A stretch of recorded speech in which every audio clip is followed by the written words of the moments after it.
Welcome to the Steps in Purpose podcast with Edie Ann. This podcast explores emotional awareness, faith, and purposeful living through short, reflective conversations designed to help you notice where you are and take your next step with clarity. Thanks for being here.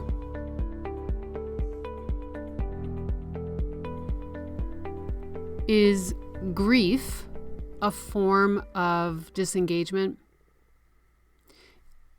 I feel like that's a really tender question, and it feels especially personal to me this week because by the time this episode airs, I'll have just come through a week of anniversaries around and including losing my dad. So this is not just something I'm taking, or I'm not taking it for granted, but I'm not talking about it from a distance. It's something that I'm feeling my way through in real time. And I know how grief can quietly affect the way a person shows up in life. And it doesn't matter how long someone has been gone. I posted on my Facebook page this past week, the length of time you loved someone is the length of time you'll grieve someone. And so I really think that this is why this conversation matters so much, because grief has a way of changing how we show up. It can make us quieter. It can make us pull back a bit. It can make us feel flat. It can make us tired, heavy, far away from our own selves, right? And it can make things that once felt easy suddenly feel kind of hard. And it can make joy feel distant. Motivation can be lower, right? And connection can feel like it's a bit harder. It's a lot more work. And when that happens, it can look a lot like disengagement. I think a lot of people are grieving and do not even realize that grief is what is sitting underneath the way they have been feeling. And remember that grief isn't just about losing people. Right? And so they just know that they don't feel like themselves. They know they are less interested, they're less energized, they're less present, they're less connected. They know that they're going through the motions. They know they're more tired than usual. They know parts of them feels checked out, and they may even judge themselves for it when they really, their heart may be carrying some grief, okay? So remember that grief is not always loud. Most of the time, it's pretty quiet.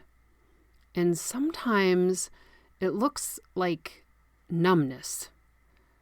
Sometimes it looks like feeling detached from things you used to care about. Sometimes it looks like not wanting to talk much, not wanting to decide anything, or not wanting to hold much close to you, and not wanting to explain what's happening inside of you because you don't really even have words for it yourself. Right? That's one reason I think grief can sit in the disengaged part of the emotion gauge for a season, right? It can lower your energy. It can make you withdraw. It can make you feel emotionally far away. It can make you pull in and go quiet while your heart tries to process something it has not fully caught up with. And grief can come from more than losing people right? That's usually what we think of first. Yes. So grief can come through death and big, obvious goodbyes, right? But it can also come through disappointment, through health changes, family shifts, right? Like divorces or broken trust with someone. How about like unanswered prayers, right? And the quiet realizing that life looks different than maybe what you thought it would be. Grief can come through endings, but it also can come through absences, okay? It can come through what happened and through what never happened. That's why this matters so much, because sometimes people are trying to push themselves out of disengagement when what they really need first is to recognize the grief that's lying underneath it. I think about someone who keeps saying they feel off lately. They are still doing what they have to do, and they're still showing up where they need to, yet they still feel flat, right? They feel tired in a deeper way. They don't feel excited about much, and they don't feel very social. They don't feel like reaching for much, right? And they keep wondering what is wrong with them. But underneath all of that is this sadness they have not really let themselves name. I talk a lot about that in my books, naming our emotions. Maybe they're grieving the life they thought they would have by now. Maybe they're grieving a version of themselves they felt stronger or freer or more full of energy. Maybe they're grieving a relationship that changed. Maybe they're grieving some health issues, trust, right? Certainty, security, youth, connection, or peace. As we get older, sometimes we grieve the youth we want and no longer have, right? And because that grief never got named, it started showing up as disengagement instead. And so we detach ourselves. I think a lot of people need to hear this. When grief is sitting underneath your disengagement, it does not mean you're lazy. It doesn't mean you're broken.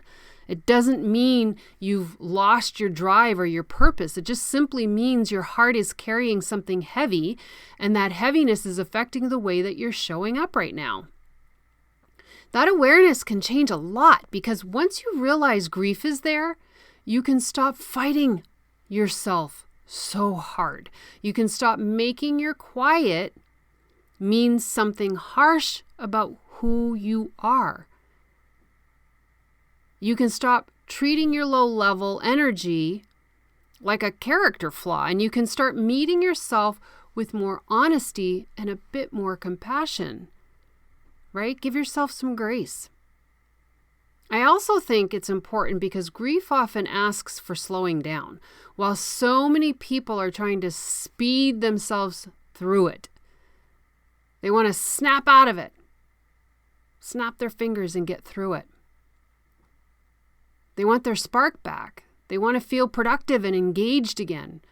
Yet grief usually does not move well under pressure, right? It asks to be noticed, it asks to be felt, and it asks for a little bit of room. It does not mean you stay in disengagement forever. It means you understand what may be feeding it. And that is where healing begins. Because once grief has a name, you can detach it from who you think you're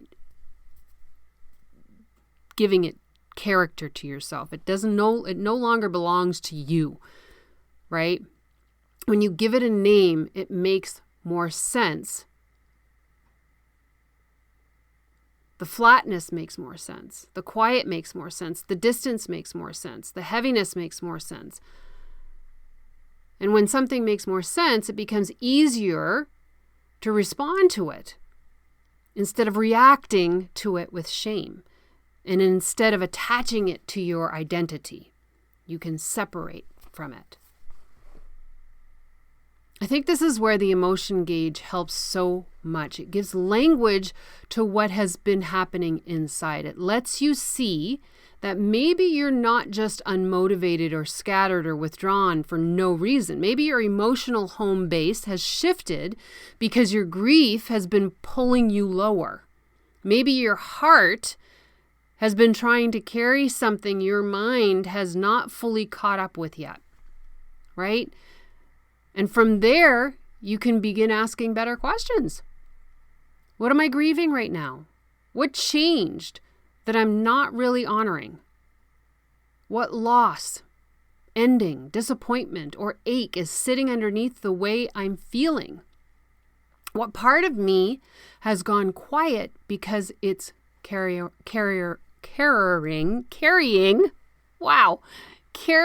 sorrow? Those questions can open the door to truth, and truth is always kinder than confusion, right? I think it's also worth saying that grief and disengagement are not identical. They're not one and the same. Grief can move through different levels and show up in different ways. Grief can absolutely live in disengagement, especially when it leaves you feeling numb or disconnected or tired, right? That's why recognizing it matters.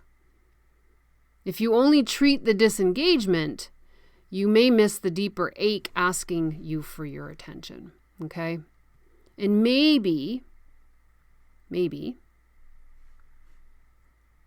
that is the heart of this episode, right? Sometimes what looks like disengagement is really unspoken grief. Sometimes what looks like checking out is really just sorrow with no name yet. Sometimes what looks like low energy is really a heart carrying more than it knows how to express. This is such an important thing to understand, because when you can name grief, you can start giving yourself what you actually need. And sometimes it's just rest. Sometimes it's just honesty. You might need some tears, a little cry, right? You might need some prayer. Maybe you just need some time. You may need some gentleness or some support, right? Or some grace. You may need to stop asking why you can't just push through and start asking what your heart has been trying to say. So today, if this spoke to you and you want more tools, I have more things that can help you understand where you are emotionally and how to move forward with purpose. You can head on over to my website at www.edieanne.com. That's EDIEANNE.com. Because really your next step does matter. And I want to help you. Thanks for spending this time with me. Until next time, keep stepping in purpose.